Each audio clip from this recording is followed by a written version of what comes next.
O Senhor esteja convosco. Ele está no meio de nós. É a proclamação da boa notícia de Jesus Cristo segundo Marcos. Glória a vós, Senhor. Naquele tempo, o Espírito levou Jesus para o deserto. E ele ficou no deserto durante 40 dias. E aí, foi tentado por Satanás. Vivia entre os animais selvagens e os anjos o serviam. Depois que João Batista foi preso, Jesus foi para a Galileia, pregando o Evangelho de Deus e dizendo: o tempo já se completou, o reino de Deus está próximo. Convertei-vos e crede no Evangelho. Para os nossos aplausos, a palavra da salvação. Glória a vós, Senhor. Queridos irmãos, queridas irmãs, presentes aqui na Igreja da Glória, queridos irmãos e irmãs que nos acompanham pelo YouTube, aqui da Igreja da Glória, desde a última quarta-feira, chamada de quarta-feira de cinzas, que nós começamos um tempo novo na liturgia da igreja. O tempo chamado de Quaresma. A palavra Quaresma vem do número 40, que está muito presente na Bíblia. Enquanto algumas pessoas esotéricas forçam para enxergar nesses números manifestações cabalísticas ou segredos insondáveis, o que os estudiosos exegetas nos dizem é que os números que aparecem na Bíblia têm sempre um sentido teológico. Como o número 40. Vamos recordar algum desses números e vocês devem se lembrar. 40 dias, Moisés, que conduzia o povo pelo deserto até a terra prometida, ficou no Horebe, o monte de Deus, rezando, falando com Deus, até receber as tábuas da lei. 40 dias, 40 noites. 40 anos o povo passou nessa caminhada pelo deserto até chegar à terra prometida. 40 dias, 40 noites, Elias caminhou até o monte para fugir da ira do rei e para estar com Deus. 40 dias do dilúvio. Então veja, o número 40 aparece muitas vezes na Bíblia, sempre como um tempo de preparação para algo maior que vai acontecer. Um tempo de penitência.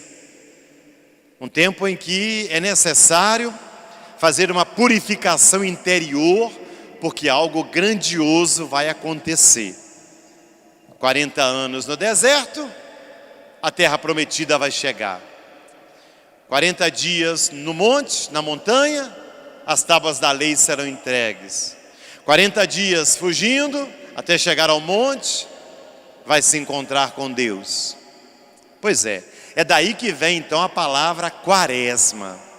Ou seja, são 40 dias de quarta-feira de cinzas até a quinta-feira santa pela manhã, antes do tríduo pascal, em que nós somos chamados a também fazer uma preparação, uma purificação, uma penitência, porque algo muito grandioso vai acontecer. Que algo é esse?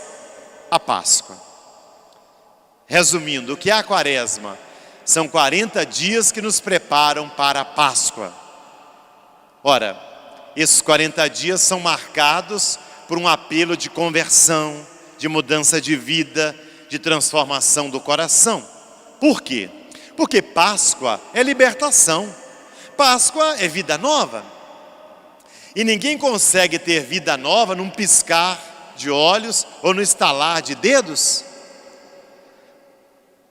Todos nós que queremos ter vida nova, sabemos muito bem que isso se faz caminhando, se esforçando, lutando, mortificando, tendo projetos, elaborando planos de superação e de vida. Por isso são 40 dias, tempo bastante para que cada um de nós possa olhar para dentro de si, ao lado de nós mesmos, e perceber quais situações não estão de acordo com o projeto de Deus. O que acontece dentro de você, de mim, de cada um de nós, que extravasa em nossos comportamentos, atitudes, escolhas, que está desarranjado, que está desarmonizado, ou seja, que não está de acordo com o plano de Deus, a palavra de Deus, a vontade de Deus. São essas coisas, são essas realidades que existem dentro de mim, de você, que precisam ser transformadas nessa quaresma. Quem vai fazer isso?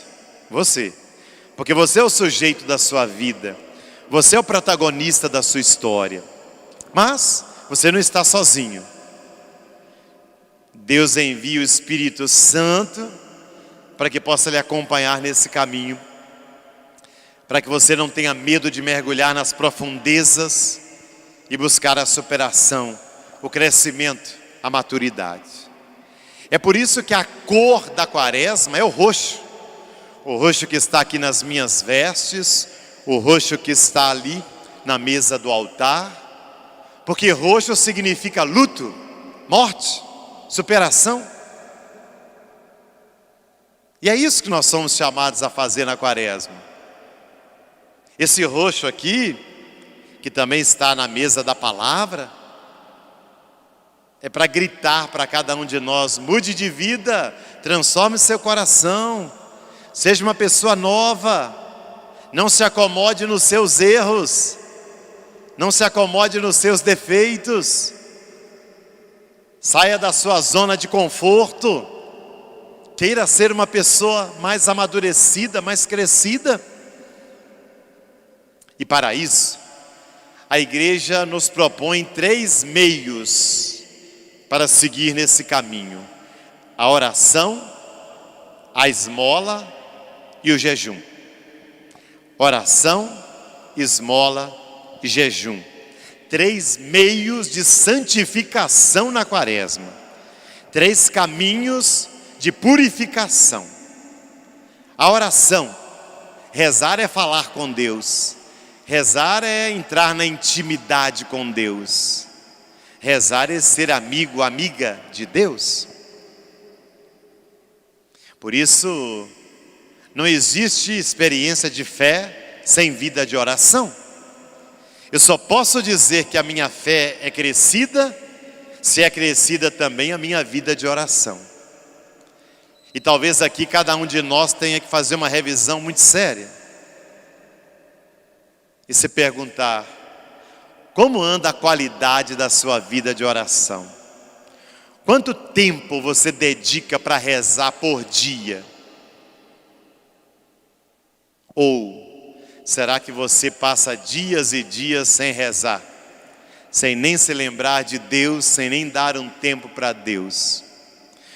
Ou será que você faz fila com aqueles que só lembram de Deus nas horas de sofrimento e de dor, que fazem de Deus um mero quebra-galho das suas necessidades e sofrimentos? Qual é a qualidade da sua vida de oração? Quanto tempo por dia você dedica para rezar, para falar com Deus? Só você e Ele, sem celular, sem TV, sem computador, sem nenhuma distração que tire você do foco, que é falar com Deus, que é entrar na intimidade com Ele. que é estar face a face com Ele. Por isso, Quaresma é tempo de rezar mais. Rezar com a Bíblia, com a palavra de Deus. Rezar os salmos, rezar os evangelhos. Rezar, ler, meditar. E não apenas uma oração preguiçosa, de quem reza um Pai Nosso, uma Ave Maria, um nome do Pai às vezes muito mal feito, mal distribuído, apressadamente, e chama isso de oração, que não leva nem 2 minutos das 24 horas que nós temos no dia. É muito pouco para quem diz ter fé e para quem diz amar a Deus. Dedicar 2 minutos por dia para rezar, e ainda uma oração sapecada, apressada e mal feita. Quaresma é tempo de cada um de nós rezar mais e melhor. Segundo ponto, a esmola, que na Bíblia é chamada de caridade. Para nós a palavra esmola ficou um tanto quanto desgastada, pejorativa, significando que você vê uma pessoa pobre, dá para ela ali R$2 e vai embora. Na Bíblia, esmola tem um sentido muito mais profundo, de caridade, de solidariedade, de compaixão com o outro. Ou seja, não é apenas dar um dinheiro e ir embora, é dar de mim para o outro, é fazer-me presença amorosa junto ao sofredor, a pessoa que tem um problema, ao pobre, ao fraco, ao desvalido, ao doente, ao necessitado. Caridade. Nós vivemos numa cultura muito marcada pelo individualismo, pelo egoísmo, em que as minhas necessidades é que são importantes, e as necessidades do outro, às vezes são até impedimento, peso para mim. A Quaresma nos pede um olhar mais atencioso para o outro que está ao meu lado. Você, marido, um olhar atencioso para sua esposa dentro de casa. Você, esposa, um olhar para o seu marido. Você, filho, filha, um olhar para o seu pai, para a sua mãe. Você, pai, mãe, um olhar para os seus filhos. Porque muita gente convive junto dentro da mesma casa, mas não presta atenção no outro. Não tem um olhar amoroso para o outro. É apenas um olhar apressado, de quem já se acostumou, de quem suporta, não de quem ama. Caridade é ter um olhar que vai além do corpo, do físico. É um olhar que atinge o coração, o interior do outro. E ter gestos de caridade. Desde daquelas roupas que estão na sua casa e já não são usadas, estão lá no guarda-roupa estocadas. Tralhas que você guarda em casa. E você vai acumulando, e que pertencem àquelas pessoas mais pobres, mais necessitadas. E que você pode nessa Quaresma tirar um dia de limpeza e repartir isso e dar. E quando eu falo de dar alguma coisa da sua casa, não se trata de dar porque está estragado. Não se trata de dar porque está rasgado. Não se trata de dar porque já está para ser jogado no lixo. Não. Pessoas não são lixo. Pessoas são pessoas. É dar daquilo que você tem de bom, que pode ser usado pelo outro. Não fazer da casa do pobre uma caixa de lixo para livrar nossas casas dos entulhos. Não, isso não é caridade. Caridade é também dar do seu tempo para alguém. É uma visita que você faz a uma pessoa doente. É uma ligação telefônica que você faz para conversar com alguém que está com depressão, com ansiedade, com pânico. Caridade, tantas formas. E por último, o jejum. Jejuar significa manifestar a minha liberdade diante das coisas e do mundo e declarar Deus como o único essencial, absoluto na minha vida. O jejum hoje está em moda, até nas dietas. Até o jejum intermitente de quem fica sem comer 12 horas, 18, 24, 48. Mas esse jejum que a igreja propõe não é modismo. E nem tem a função de emagrecimento, não. É um jejum como um caminho espiritual. É você deixar de comer alguma coisa para perceber mais a ação de Deus na sua vida através da fome, da necessidade. É um jejum que vem para purificar, para você não ficar uma pessoa empaturrada com a vida, cheia de coisas no seu coração, na sua vida, mas leve, livre, liberta. E o jejum e a abstinência não são apenas de comida.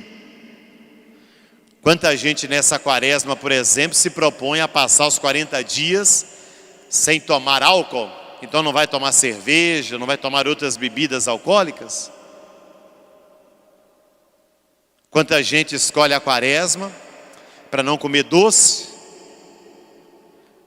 Quanta gente escolhe a quaresma para diminuir o tempo no celular, o tempo no computador, o tempo nas redes sociais.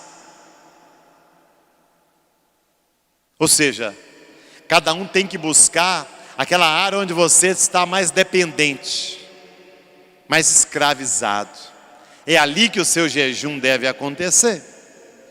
Para algumas pessoas, ainda que estejamos usando máscaras nesse tempo da pandemia, mesmo usando máscaras, para algumas pessoas, por exemplo, a língua não deixa de trabalhar.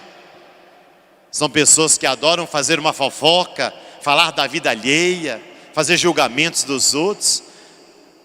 Para quem vive assim, o melhor jejum vai ser segurar a língua, trancar a língua na boca, lembrar que nós temos uma boca e 2 ouvidos para ouvir mais do que falar. E quando falarmos coisas boas, edificantes, construtivas. E não nos preocupar em vigiar ou falar mal da vida de quem quer que seja. Jejum. Oração, caridade, jejum. Essa é a quaresma. E o texto bíblico de hoje, do Evangelho, nos coloca nesse caminho. Nos fala das tentações de Jesus. O texto de Mateus e Lucas também falam de forma mais pormenorizada, colocando quais as tentações Jesus teve. Do poder, do prazer, do ter. Marcos é mais sintético, resumido. Ele diz: o Espírito levou Jesus para o deserto. O Espírito Santo. Toda a vida de Jesus foi conduzida pelo Espírito Santo. E nesse momento, em que ele, depois de passar toda a infância e a juventude em Nazaré, aos 30 anos sai de casa, é batizado por João Batista no Rio Jordão, vai para o deserto, e depois do deserto começa a sua vida pública, o anúncio do reino de Deus. Então é o Espírito Santo quem conduz todos os movimentos da secura. Deserto é o lugar da falta de conforto, da falta de prazer, da solidão. É para lá que Jesus vai e passa 40 dias e 40 noites. Ele quer se purificar ainda mais para o anúncio do reino de Deus. E ele ficou no deserto durante 40 dias. Já sabemos que 40 dias é um número simbólico para dizer de um tempo de preparação para algo importante que vai acontecer. No caso de Jesus, o anúncio do reino. E ali ele foi tentado por Satanás. A palavra Satanás quer dizer adversário.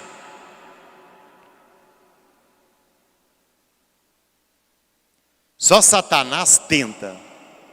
Deus não tenta ninguém. Deus prova. É bem diferente de tentar. Tentação vem sempre do inimigo, do diabo. De Deus vem as provações, os desafios, que nos levam ao crescimento, à superação. Tentação é diferente. Tentação é uma proposta para você deixar o caminho do bem, da verdade, e ir para o caminho da mentira e do mal. Tentação é desvio. Tentação é fuga. Tentação é rota alternativa. Tentação é o convite de Satanás, ou seja, do adversário de Deus, para que você deixe o caminho da palavra, do amor, e busque caminhos mais fáceis, mais rasos, mais curtos, mas que levam você à infidelidade a Deus e ao seu projeto. Todo ser humano é tentado. A tentação existe para todos nós. E não pense que isso é ruim, não. Eu ouso dizer para você nessa noite que a tentação é uma coisa muito boa. Sabe por quê? Porque a tentação coloca à prova nossas convicções, a clareza do caminho de cada um de nós. Quando nós somos tentados, nós somos perguntados: o que você quer da vida? Qual a sua escolha? Que caminho você quer? Onde você quer chegar? É isso que a tentação nos pergunta. Para quem tem clareza como Jesus, a tentação é superada. Para quem está todo confuso, desequilibrado, sem saber onde chegar, a tentação sempre vai desviar. Mas essa pessoa já não sabe onde chegar. Ela não tem projeto. Ela não tem planos. Ela não tem uma finalidade de vida. Então a tentação vem bagunçar um pouco mais aquilo que já estava bagunçado. Jesus foi tentado. Ou seja, Jesus também sofreu a proposta de ser infiel ao Pai, a Deus. E qual foi a resposta dele? Com a palavra: ser fiel, ser obediente, ser perseverante no caminho do Senhor. Jesus vivia entre os animais selvagens e os anjos o serviam. Veja, é a natureza restaurada, é a harmonia que se restaurou. Animais selvagens não matam, não agridem, servem. Quando nós também temos a força para vencer as tentações, quando nós também estamos no caminho de Jesus, deixamos de ser pessoas selvagens, agressivas, violentas, brutas, grossas, para nos tornarmos pessoas amorosas, acolhedoras, compreensivas, pacientes, amáveis. O texto continua dizendo que Jesus agora foi para a Galileia. Galileia era o lugar dos pobres, dos humildes em Israel. É para lá que Jesus vai anunciar o reino. E aqui nós temos as primeiras palavras de Jesus no Evangelho de Marcos. Quais são? Primeiro, o tempo já se completou. Segundo, o reino de Deus está próximo. Terceiro, convertei-vos e crede no Evangelho. O tempo já se completou. Não é o tempo do relógio, meio-dia, 18 horas, não. É o tempo de Deus. Em grego a palavra kairos é o tempo da graça. O Antigo Testamento era o tempo da espera, da expectativa pela vinda do Messias. Agora o tempo já se completou, o Messias já chegou. Não precisa mais esperar. Jesus já está no meio de nós. O tempo se completou. Nós não esperamos mais o Salvador, Ele já veio. O reino de Deus está próximo. O que é o reino de Deus? Para o povo de Israel, Era uma categoria que simbolizava a esperança de Israel no mundo novo, longe da escravidão e da opressão. Para nós, reino de Deus significa a presença de Deus plena em nossa vida. É um reino que nunca vai acontecer totalmente nesse mundo. Ele começa aqui, mas se realiza depois da nossa morte no reino de Deus, no céu, na vida eterna. Os primeiros sinais do reino estão aqui entre nós, mas a realização plena do reino não acontece aqui, porque esse mundo ainda é marcado pelo pecado e pelo mal. Mas Jesus diz: o reino de Deus está próximo, porque Jesus está próximo. Ele encarna, presentifica o reino de Deus, ou seja, a presença de Deus, o amor de Deus, a graça de Deus. E por último, convertei-vos e crede no Evangelho. Converter significa mudar a cabeça e mudar o coração. É metanoia em grego. É mudar a mentalidade, mudar a atitude, comportamento. Isso é conversão. É o grande chamado da quaresma para cada um de nós, mudar. Não podemos nos acostumar com nossos defeitos. Não podemos nos acostumar com nossos erros. Não podemos dizer: eu sou assim, eu nasci assim, eu vou morrer assim. Não! Não podemos dizer: meu gênio é forte, eu estou puxando meu pai, meu avô, seja lá quem seja. Não! Eu posso mudar. A partir da experiência da fé, Jesus me convida a ser um homem diferente, uma mulher diferente, uma pessoa transformada. Tudo aquilo que em mim não está de acordo com o projeto de Deus pode ser mudado, deve ser transformado. E quaresma é para isso. É para nos tornar pessoas melhores, renovadas, transformadas. Crede no Evangelho. Crer não é apenas uma atividade intelectual, não. É afeto, é coração. Crer é me entregar. Crer é me vincular. Crer é aderir a quê? Ao projeto de Jesus. Dentro da quaresma, a Igreja Católica no Brasil propõe a campanha da fraternidade, que esse ano tem o tema Fraternidade e Diálogo, Compromisso de Amor, nos convidando a crescer no diálogo com todos, a ir além dos radicalismos e dos extremismos e aprender a dialogar. Quando eu dialogo, eu aprendo que eu não preciso de concordar com o outro para amá-lo. Eu posso discordar, mas nem por isso eu preciso xingar, cancelar, agredir, odiar. Não! Essas não são atitudes de quem segue a Jesus.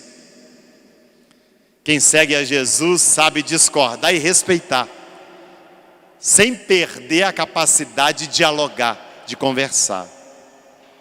O texto bíblico que fundamenta: Cristo é a nossa paz, do que era dividido, Ele fez uma unidade. Isso deve começar dentro da sua casa, na sua família, no seu ambiente de trabalho, aqui na igreja, no nosso bairro, na nossa cidade. Dialogar. Do que era dividido, buscar unidade.